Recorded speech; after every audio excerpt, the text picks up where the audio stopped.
बिस्मिल्लाहिर्रहमानिर्रहीम। अस्सलाम वालेकुम। आज एक्सरसाइज 6.4 के आगे क्वेश्चन सॉल्व करेंगे, जो कि क्वेश्चन नंबर हमारे पास है 4, 5 और 6। अच्छा जी, क्वेश्चन नंबर 4 है, find the coefficient of x power 5 y power 8 in x plus y power 30। ठीक है, अब सबसे पहले तो जान लेते हैं कि भाई कोफिशिएंट क्या है। ठीक है, अभी हम जो है बायनोमियल कोफिशिएंट हमारा टॉपिक है ना, वो हम पढ़ ले। तो उसके अंदर हमारे पास होता ही है कि हम जो है कोई भी बायनोमियल एक्सप्रेशन को जो है हम ओपन करते थे जब, यानी कि मिसाल के तौर पे कोई भी x प्लस वाई की पावर n को जब हम ओपन करते हैं तो हमारे पास काफी टर्म्स आ जाती है। जैसे मिसाल के तौर पे कुछ x की पावर 2 और y की पावर 3। सही है, अब इनका जो मल्टीपल होगा ना, जो इनके साथ मल्टीपल हुआ होगा, जैसे मिसाल के तौर पे अगर यहाँ पे 3 मल्टीपल है, सही है, तो वो 3 इसका कोफिशिएंट कहलाएगा। ठीक हो गई बात, सही है। मैंने बिल्कुल आराम सुकून से बता दी ताकि इसमें ज्यादा लंबी ना हो। सही, इसको कुछ और भी बोलते हैं, लेकिन ये कि अभी इस केस के अंदर हम इसको कोफिशिएंट बोलेंगे। ठीक है, अभी यहाँ पे हमसे पूछा हुआ है कि x की पावर 5 हो और y की पावर 8 हो, तो कोफिशिएंट की वैल्यू क्या होगी वो आपने बतानी। हमने कहा चले ठीक है भाई, हमारे पास फॉर्मूला होता है बायनोमियल एक्सप्रेशन का, x plus y power n is equal to summation of n k। अब यहाँ पे आप k भी इस्तेमाल कर सकते हैं और j भी इस्तेमाल कर सकते हैं, बात एक ही, ये बस सिर्फ कोई भी एक अल्फाबेटिक जो है सिंबल है अननोन। ठीक है, जो कि डिपेंड कर रहा होता है n के ऊपर। ठीक है, अब यहाँ पे आ गया x n minus k y, ये सबको फॉर्मूला पता है। ठीक है, अब हमें जो क्या चाहिए, x की पावर 5 चाहिए। ठीक है, अब n जो है ना, n तो हमें पता है भाई 30। अब x की पावर 5 कब होगी, यहाँ पे देखना मैंने यहाँ पे क्या है, x की पावर, अब n की जगह पे तो आ गया 30। सही है, तो अब मैं k कैसी वैल्यू k की हो जो कि मैं सब्ट्रैक्ट कर रहा हूं तो मुझे x की वैल्यू 5 मिल जाए।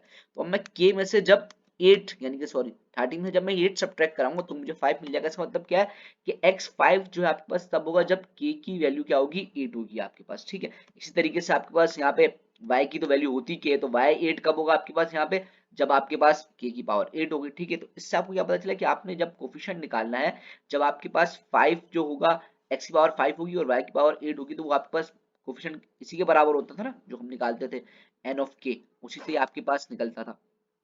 तो यानी कि यहाँ पे आपके पास n की वैल्यू हो जाएगी 13 और k की वैल्यू हो जाएगी 8। अब आप इसको किस तरीके से निकाल लेंगे, कुछ इस तरीके से, यानी कि c n की जगह पे आ जाएगा 13 भाई, और कॉम्बिनेशन में जहां पे r होता था तो वहां पे आ जाएगा 8। ठीक है, अब आपकी मर्जी है कि भाई डायरेक्ट कैलकुलेटर में वैल्यू पुट करा के निकाल लें, या फिर आप जो है इसके अंदर कॉम्बिनेशन का फॉर्मूला यूज कर सकते हैं, जो कि ये होता है कि n factorial r factorial n minus r का फैक्टोरियल, जो कि हमने 6.3 के अंदर पढ़ा है। ठीक है, और यहाँ पे हमने वैल्यूज पुट करा दी।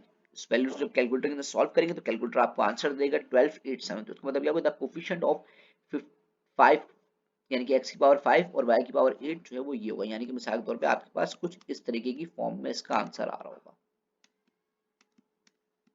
x की पावर 5 और y की पावर 8। वो बात समझ में आ गई होगी। ठीक है, आगे चलते हैं, आसान था काफी है। फिर भी अगर कोई क्वेश्चन हो इससे रिलेटेड तो आप कमेंट सेक्शन में पूछ सकते हैं। बाकी ये कि भाई व्हाट्सएप चैनल का जो है लिंक मैं वो भी डिस्क्रिप्शन में डाल दूंगा, वहां से आप ज्वाइन करके मुझसे पर्सनली भी पूछ सकते हैं। ठीक है, अच्छा भाई, जो लोग चैनल पर नए आ रहे हैं भाई, चैनल को लाइक सब्सक्राइब लाजमी करें, और देखें भाई अगर बात समझ में आ रही है तो अच्छे अच्छे कमेंट भी करें। अच्छा भाई, अब क्वेश्चन नंबर 5 हमारे पास है कि how many terms are there in the expression x power y 100 after like terms are corrected. ठीक है, अब हमें पता है कि भाई फॉर्मूला कुछ इस तरीके का होता है। ठीक है, अब हम जो है ना भाई k की वैल्यू n तक लेके जाते हैं। मिसाल को यहाँ पे आपके पास n क्या है, आपके पास 100 है, तो k आपके पास क्या होगा, 0 से लेकर 100 तक k जा रहा होगा। सही है, तो आपके पास k की वैल्यू की रेंज क्या होगी, 0 से लेकर 100 तक। अब हम 0 को भी काउंट करेंगे ना, 0 फिर 1 से लेकर 100 तक, तो यहाँ पर टोटल नंबर कितने हो जाएंगे, टोटल टर्म्स कितनी हो जाएंगी, 101 टर्म्स हो जाएंगे। बस इसका सिंपल सा आंसर है, so there are 101 terms in this. सही है, ठीक है, कोई बात, आसान था ये। आगे चलते हैं क्वेश्चन नंबर 6 की तरफ। तो क्वेश्चन 6 हमारे पास है, what is the coefficient of x power 7 in 1 plus x 11। ये भी बिल्कुल क्वेश्चन नंबर 4 की तरीके से ही होगा, लेकिन यहाँ पे क्या लिखा हुआ है, 1 प्लस एक्स पावर 11। इसके लिए बायनोमियल एक्सप्रेशन का फॉर्मूला थोड़ा सा चेंज होता है। वो ये होता है कि क्योंकि 1 की पावर तो कुछ भी होगी वो 1 ही होगा, उससे कोई फर्क नहीं पड़ रहा होगा। ठीक है, तो इससे क्या होगा, 1 प्लस एक्स की power n is equal to, ये फॉर्मूला बन जाएगा इससे, क्योंकि 1 की पावर, लेकिन अगर 1 के ऊपर मैं लिखूंगा n माइनस के और कुछ भी आएगा आंसर तो हमेशा 1 मिलेगा, और 1 जब इससे मल्टीप्लाई हो जाएगा तो इस एक्सप्रेशन के ऊपर कोई फर्क नहीं पड़ रहा होगा। सही है, तो x की पावर k, यानी कि मिसाल के तौर पे आपके पास यहाँ पे क्या होगा, n आपके पास 11 है। ठीक है, और आपके पास x की पावर 7, इसका मतलब कि k आपके पास 7 है, तो ये भी उसी तरीके से निकलेगा कि आपको n पता चल गया और आपको k पता चल गया। n 11 है और k 7, इसका मतलब है कि कॉम्बिनेशन का इसके अंदर क्या बनेगा, n यानी कि 7 आ जाएगा और के यानी कि 8 आप सॉरी एन आपके पास 11 आ जाएगा और के आपके पास क्या आ जाएगा 7 आ जाएगा। ठीक है, मैंने लिखा सही था, मुझे लग रहा है कि मैंने बोलने में गलती कर दी। तो आपके पास कुछ इस तरीके की टर्म हो जाएगी 11 और 7। अब बिल्कुल वही काम करेंगे भाई, कॉम्बिनेशन का फॉर्मूला यूज कर लें या फिर डायरेक्ट ये वैल्यू कैलकुलेटर में पुट करा दें तो कैलकुलेटर आपको आंसर दे देगा 330। हमें कहता है coefficient of x power 7 is equal to 330। वो बात समझ में आ गई होगी आप लोगों को। ठीक है, नेक्स्ट वीडियो के अंदर इंशाल्लाह इसके आगे क्वेश्चन सॉल्व करेंगे। जब तक के लिए अल्लाह हाफिज।